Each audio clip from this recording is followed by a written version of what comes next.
So not China. Where would you go? Well, right now I actually like the U.S. I like biotech. I like tech stocks. I think the bulk of your money should be in what I call core portfolio. And right now, used to be that would be a lot of bonds and fixed income. You can't get garbage for bonds these days. So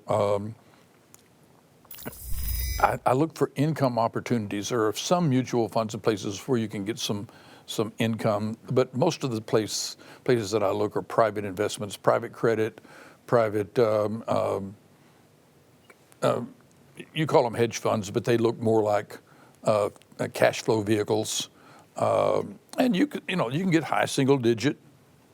It's boring. I mean, this is not exciting stuff. But compared to what you said last time we talked, where you said that the economy may eke out 1% per year for a decade. Oh, the high single digits actually sounds pretty exciting. Well, I think high single digits is exciting, and then so I have that as my core. Say 70, 80, 90%, depending on how old you are and what your needs are and how much risk you've got in your own personal life and business. And then the rest of it, that gives me some comfort to have some explore so that I can go play with my biotech and my technology stuff. If you were going to explore outside the U.S., you mentioned India earlier. Would you look, or are you waiting and watching? Well, I would look in that that monsoon area. There's some opportunities, and I would want a manager that is on the ground in the area looking at that.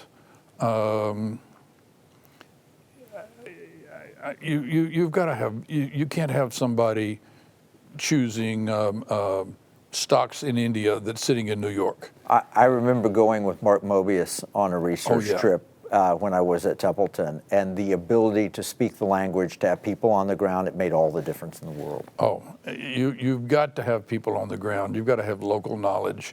And the locals know what's a fraud and what's not, more so than you do. Right. Because somebody can come and tell you a story and it sounds good, but you got to have people on the ground that can know whether it's real. There's just lots of places that you can put money to work. How about Latin America? There are parts of Latin America. There are businesses in Latin America, but there again, I want a Latin America expert. I want to, there are companies, there are fabulous companies in Brazil. Probably don't want to touch Argentina these days. They're getting ready to have some domestic problems again. And again, it's like they seem to be on like a 17 to 20 year cycle where they, add another 2 or 3 zeros to their their currency. They've been doing that since 1910. It's a shame too, because they had everything going for them. All these nations, they just need a good system. I love Argentina. It's one of my favorite countries. But now, owning land and real estate, real stuff in Argentina, that's good. When Argentina implodes again, take some money, go down and buy an apartment on the main avenue. You'll be able to buy it at 20 cents on what would have been the pre-dollar. It'll be a good investment. But I mean, you've got to be adventurous to do that.